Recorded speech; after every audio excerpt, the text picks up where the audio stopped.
garden nights, being active in school PTA functions, or whatever. And my mother did all that. She was in the Officers' Wives Club. She was head of the Gray Ladies. Which the Gray Ladies is, for those who are too old to remember, the Gray Ladies were the volunteers for Red Cross. At the Air Force Academy, she volunteered there. She ran the volunteer program at the graduation in Offutt Air Force Base in Nebraska. And there was always something for her to do. And so we see that, as the verse says here, that she's a great asset. She was a great asset to my father. My father traveled a lot because he was a bomber pilot. And it was a medium-range bomber, and they had to go to Libya or to Spain or to Turkey because that's to prepare. That's where they kept the bombs to attack. I remember October 1962. I was 35 years old. We had a birthday in my house, but all the fathers were scattered around. They took the bombers off the base and the crews. Everybody was there, but nobody was there but the wives and the children. A lot of the moms stayed. And they talked to my mother, and she gave them comfort.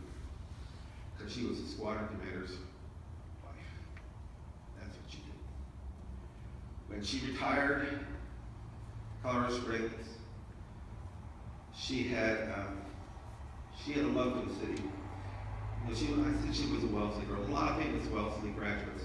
They've been astronauts. They've been members of Congress, poets, writers. One even ran for president. Did pretty well. And they all are given a sense that they have to, there's a problem, a need in the community, you do it. And she did it. She sort of followed an earlier Wellesley graduate, Catherine Lee Bates, who came to Colorado. She was a professor at Wellesley at the time in English language. And she went to Colorado College in Colorado Springs to give as a guest lecturer.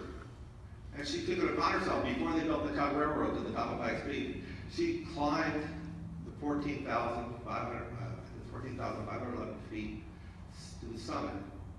And there she saw, oh, beautiful, for spacious skies, forever waves of grain.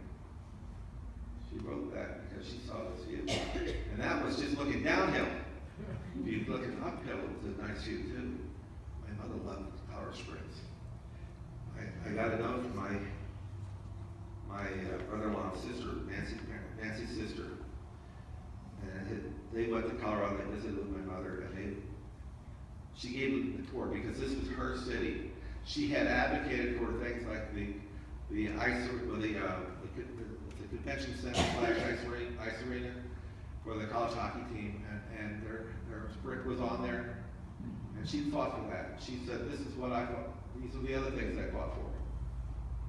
She was, but the league, she liked the league because there she could advocate without agitating, because she was educated. Then when she came here to Shenandoah, she came 88 years old. She drove here.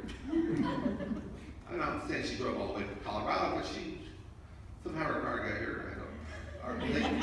Linda probably knows how exactly, but she drove her car around for a while, and she took on the positions that she saw needed. They needed a bridge club, because she liked to play bridge. Her mother liked to play poker, so that's a good thing. And the library needed help, so she volunteered in the library. Only until she was even, I have to tell you this, she was pretty cocky in the end. I have Parkinson's. My wife has some unusual diseases. Art had cancer. We all had something wrong. She says, I have none of those things. I'm fine. And until a week or two before death, she was. And I'm going to tell you a Talmudic story, which the Talmud is where we find the commentaries to the Bible in the Jewish world. But they also tell the stories of the rabbis. And one of the beliefs in Judaism is that you suffer in this world, hopefully to get rid of your sins, so you don't have to have them paid for in the world to come. And you have a hell that's not permanent. It's temporary. But you want to avoid it. You can't.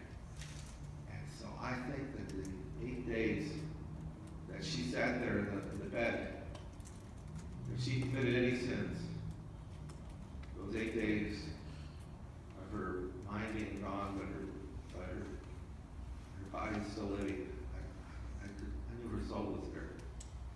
And it left her body. And she was enduring the punishments that she had done for the few sins that were left. And now she was going to safely go directly to heaven. Now, my mother, I told you, had a sense of humor, but the minister said. So we talked about life after death. And I'm going to end with one joke. Because I don't think we should all be crying. We should all be laughing a little bit. I told her, Mom, there was this couple, and the wife insisted that they eat healthy. They should have low carbs, low fat, small portions, exercise. The husband hated it. But he did it because he had no choice. He didn't know how to cook. So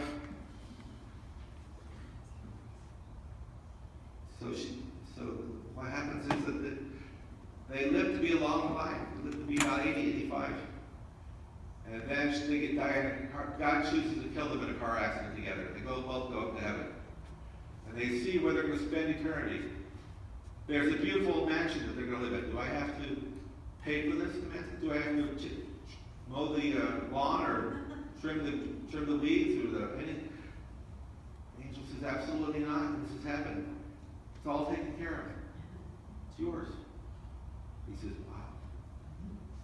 And then he sees that there's all kinds of, there's a gymnasium, there's an ice rink, there's a skiing available, there's horseback riding.